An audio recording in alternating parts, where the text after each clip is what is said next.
Hi, welcome to another story time.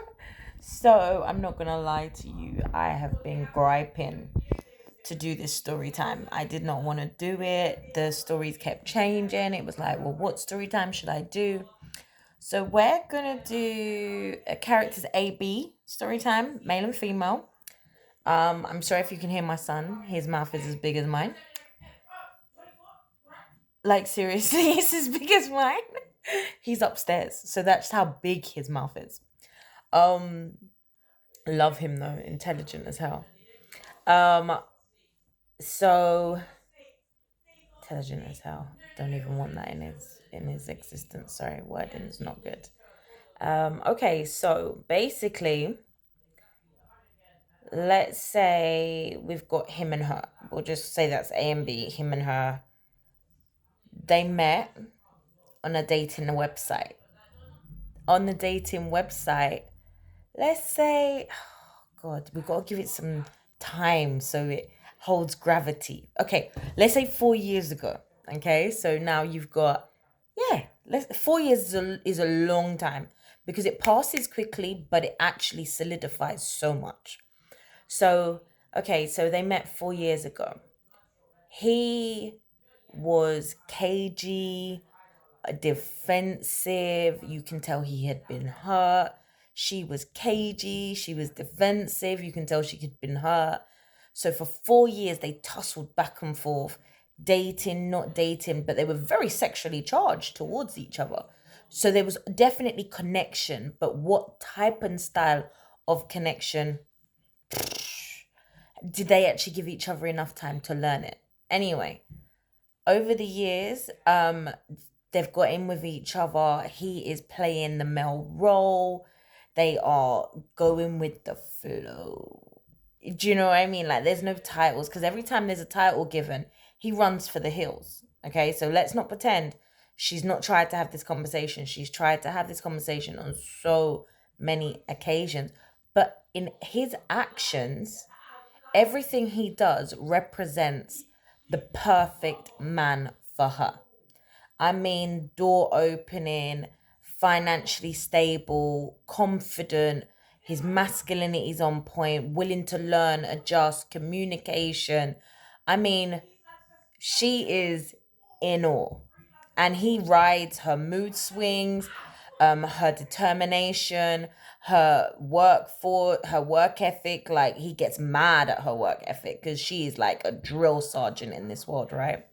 So you can imagine the two of them, they have different end goals. They know that. Like, he's very humble. He just wants to be she wants to take over the world.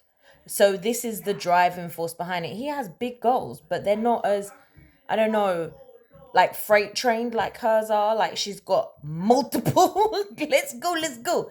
He literally, they can discuss finances, they laugh, joke. They just have such an incredible, you can't even call it a relationship because technically they are friends. They are friends with additional benefits where she plays the role of the wife and he plays the role of the husband, but with no title. And every time the subject is broached, he accepts. He's like, "Oh yeah, okay, we're gonna okay, if that's what you want, this is what we'll do." But then he changes. So they argue. They get into fights, then they get into deep discussions, and then they separate.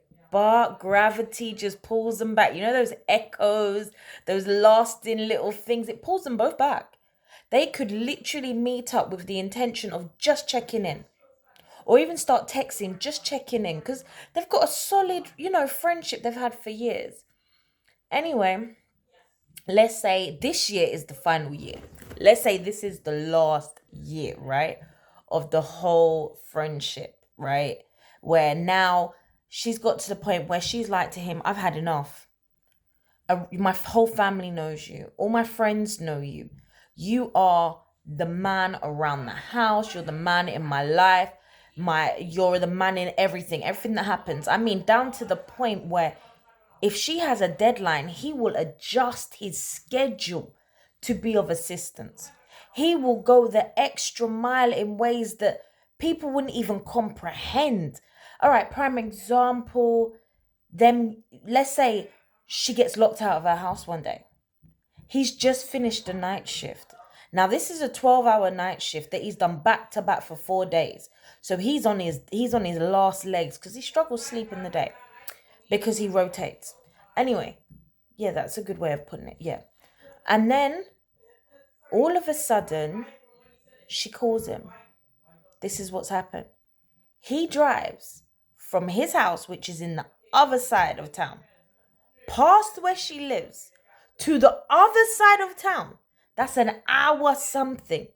To then drive back the 40 minutes to her house, to drop the keys off where he picked them up from, to drive another 30 minutes to his house, just so she can get in the house. When I say he is the embodiment, let's say another example. Valentine's Day comes up. He knows what it means to her. So he actually buys her flowers and does the thing just because he knows it means something to her. I mean, proper goes out the way to the point where even if a man looked at her, because of how he stands as a pillar in her life, no other man could come close. Until she turns around. Now imagine they've been at this whole way of living now for, let's say, a year, the last year. They have been putting in work together for the last year. Remember, no titles, but just managing the roles. Yeah, that means that everybody knows who he is, what he's about, what he stands for, knows who she is to him. Like, she's speaking to his family, he's speaking to her family. Like, I mean, they're literally in this. So she turns around and she says, from now on, I'm just letting you know. She says it like this, right or wrong. Let's say this how she says it. I'm just letting you know, babes, from now on, anyone asks me if you're my man, I'm going to tell them yes. I'm tired of you being the entity in my life, but yet still, you have no, like, you're literally not putting a label on anything. It's to the point where she will have guests at her house. He'll be in the house. He's the one getting the guest drinks and entertaining the guests in her house. That's how deep it is. She goes to his house. She knows everything about him. She's like, this is it. It's us now. Guess what happens? Patterns reoccur again. Now he is withdrawing, doesn't know what he wants, can't commit. Imagine, for a whole year, he has made commitments like, whoa. Like, I mean, literally like, whoa. Like, every day, basically seeing each other, communicating every day, all day, every day. Like, to the point where, sorry, yawning. To the point where he is frustrated with her because she won't discuss everything with him. But she's saying to him, without a commitment, it's hard for me to do that to you. Because what happens, you can just walk away whenever you feel like it. You can just go. And then he says, but I'm not going anywhere. So she said to him, well, you need to choose me or let me go. He said to her, I won't choose you, but I won't let you go. So she chose herself. She decided once and for all to not only end the relationship, but to end the friendship. It was toxic and it wasn't speaking life into her. So she's given an entire year, and over the last 4 years on and off, to this man. And now she's ended the relationship.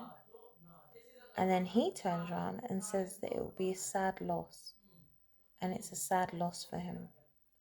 He reaches out afterwards, trying little things to communicate with her, but she maintains her stance that she has to take care of herself first. Ladies, know your worth. Please stop being the wife when you're just a friend. Stop being the girlfriend when you're just a friend.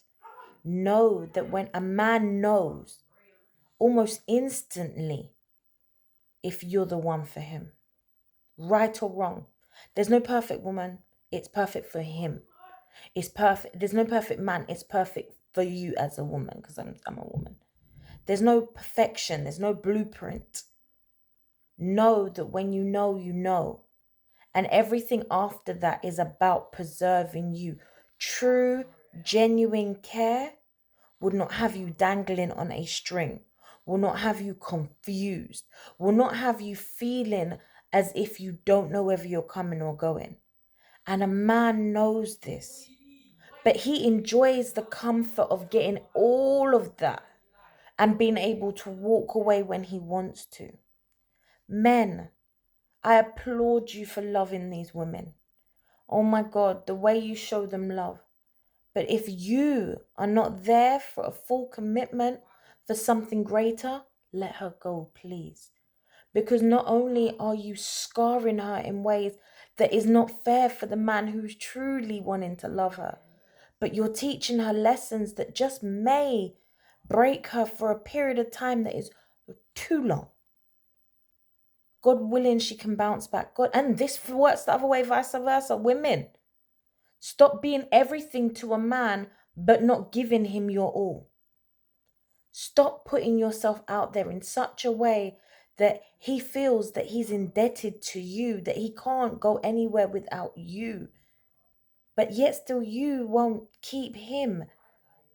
It's time that we stand in our truths and we decide what our values are, and not out of fear, not out of that little niggle in your mind, I just don't want to lose him. But stand in your faith, in yourself, that you are all things and all things are great in you. And allow everything else to fall into place in divine timing. And I get it. Some people like to see how it goes. Some people like to go with the flow. If that is what you choose, then so be it. But if that is not who you are, it's time to stand in that and to say that I deserve more. And I'm going to stand for more. And I want more. And know you are enough. You are enough. And it will come to you. But certain times we need to work on our insides so that we can prepare ourselves for what is truly on its way. So I hope you enjoyed my second story time. Mind, heart, body, and soul. Protection. Peace.